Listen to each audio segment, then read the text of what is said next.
Imagine a company that, well, seemed to have lost its fizz, completely flat, only to suddenly bubble right back over with success. That's the story we're diving into today with Celsius Holdings. Right. We're taking a really deep dive into their recent financials, specifically how this absolutely transformative acquisition just reversed their fortunes and led to this surprising surge in their stock. It's quite the turnaround story. It really is. So our mission today, unpack the key numbers, the strategic moves behind it all, and, what this really means for the company, for the market. And we're basing this on a pretty detailed financial analysis, looking at that quarterly report and the acquisition's impact. Exactly. Okay, so let's get into it. Before all this happened, what was the picture like? Because it wasn't all sunshine and rainbows, was it? No, not at all. It's actually fascinating because before this big announcement, Celsius Holdings had hit a bit of a rough patch. A pretty rough one, actually. How? We're talking 3 consecutive quarters of negative top-line growth. Their main business, the original Celsius drink, it just wasn't growing. Sales were actually shrinking. Okay, 3 quarters declining. Yeah. Yet, and this is the weird part, their shares had somehow soared, 62% year to date before this latest news even dropped. Right. It seems counterintuitive, doesn't it? Completely. So what was driving that confidence? It clearly wasn't the performance of the old Celsius product line. No, definitely not. It showed you how forward-looking the market can be sometimes. Investors weren't really trading on the recent past performance. They were anticipating something, betting on a big move. And that big move turned out to be The Alani Nu acquisition. In February, Celsius announced they were buying Alani Nu for $1.8 billion. Okay. And our analysis really pegs this as the crucial move. Celsius's own business was, well, let's say, facing headwinds. It was fading a bit at Alani Nu. It was this rapidly rising lifestyle beverage brand. Completely different trajectory. How rapid are we talking? Well, get this. Third-party retail data, the sell-through data, showed its year-over-year sales were up 78% in the month right before the deal was announced. 78%, just like that. Just like that. So Celsius wasn't just buying a brand name, they were buying serious momentum. Okay, so the price tag was $1.8 billion, but I remember seeing something about the net price being lower. That's right. Good point. The net price actually worked out to $1.65 billion. Ow. There was a $150 million tax benefit tied to the deal, which, effectively just lowered the real cost for Celsius. $150 million is a pretty nice discount. Makes the deal look even better, I imagine. Oh, absolutely. It makes an already interesting target much more compelling financially. And when you connect that to the valuation multiples, it gets really interesting. Tell me more. Well, the deal valued Alani Nu at about 3 times its trailing sales and just 12 times EBITDA. That's earnings before interest, taxes, depreciation, amortization, adjusted for expected synergies. Okay, 3 times sales, 12 times EBITDA for Alani Nu. How did that compare to Celsius itself at the time? Big difference.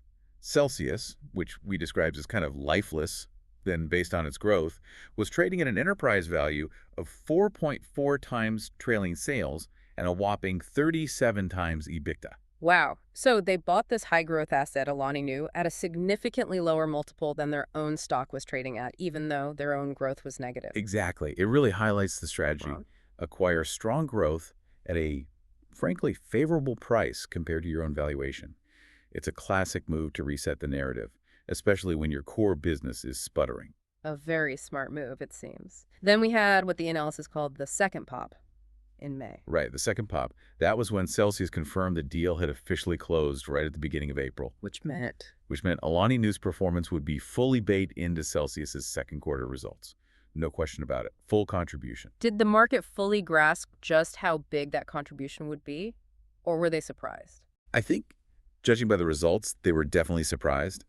Analysts had obviously factored Alani Nu in, but the actual numbers, well, they were more like a kaboom than just a pop. A kaboom. I like that. Lay out the numbers for us. Okay, so Q2 revenue came in at $739.3 million.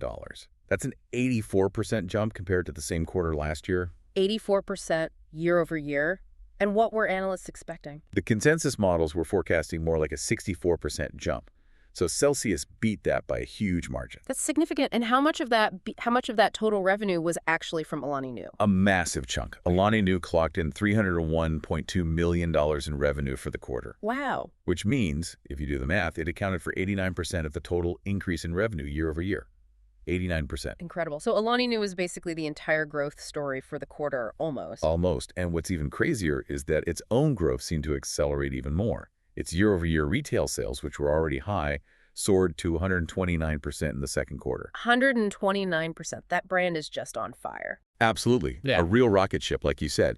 But here's something else that's really important, and maybe easy to miss with all the Alani Nu fireworks. What's that? The original Celsius business, the legacy brand, it actually managed a 3% sales increase in the quarter. Oh, interesting. So it stopped shrinking. Exactly. That 3% uptick ended that nasty streak of 3 down quarters.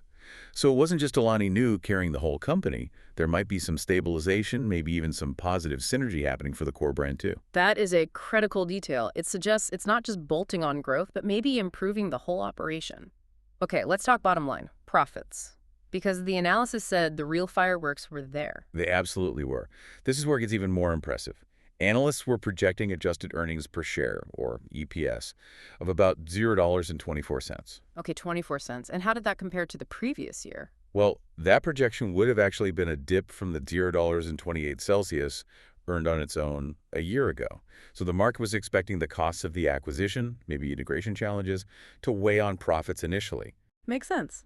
But what actually happened? The actual adjusted profit was an astounding $0.47 per share. Whoa. 47 cents. Compared to expectations of 24. Yep, that's a 68% gain year over year, and nearly double what the market expected. Doubled it. How does that happen so quickly after an acquisition? That kind of profit beat is huge. It suggests really rapid and effective integration. It points towards Celsius quickly finding those cost-saving synergies they likely planned for, and maybe just as importantly, it suggests they were able to sort of clean up some operational hiccups that might have been noted at Alani Nu previously. They turned potential into profit fast. That's impressive execution, turning synergy talk into actual dollars on the bottom line almost immediately. What about overall market presence? Did the combined company gain ground? It did. Their combined market share in the U.S. retail market grew nicely, actually. It went from 15.5% up to 17.3%. So bigger footprint, more competitive clout? Exactly. Selling more and taking more share. And the stock market's reaction kind of tells the whole story, doesn't it? How fundamentally things changed. Oh, absolutely. Right. After that report came out, wow, the stock just gapped up, opened sharply higher. It was up over 20% within like the first hour of trading on Thursday. 20% in an hour. That's adding serious value. Yeah, nearly $2.5 billion to Celsius's market cap, just like that. It felt like the whole narrative around Celsius just flipped, turned decisively bullish overnight. And looking ahead. Well, the outlook is suddenly much brighter, especially because the next 3 quarters, Q3, Q4, and Q1 of next year, they have really favorable comparison points. Remember those negative growth quarters for old Celsius? Right, easy comps, as they say. Exactly, easy comps. So the growth numbers could continue to look really strong. It really seems like for Celsius stock, getting that fizz back was definitely possible, which usually isn't easy for a drink or a stock that's gone flat. It's an amazing case study. We've really seen how one strategic move, that well-timed, well-priced acquisition, can just completely rewrite a company's story, financially and in the eyes of the market. Absolutely. Revenue way up, profits soaring past expectations, the stock revitalized. The numbers really do speak for themselves here. So wrapping this up, this deep dive into Celsius's turnaround really leaves us with something interesting for you, the listener, to think about. Which is? In this really fast-moving world of consumer goods and investing, too, how much does a really compelling story, a narrative backed by big strategic plays like this acquisition, how much does that influence a company's path compared to its sort of underlying day-to-day operational health or challenges? That's a great question. And maybe, what does this specific case tell us about how we should value potential synergies in a deal like this versus just looking backward at a company's historical track record? Exactly. Something to chew on as you watch the markets.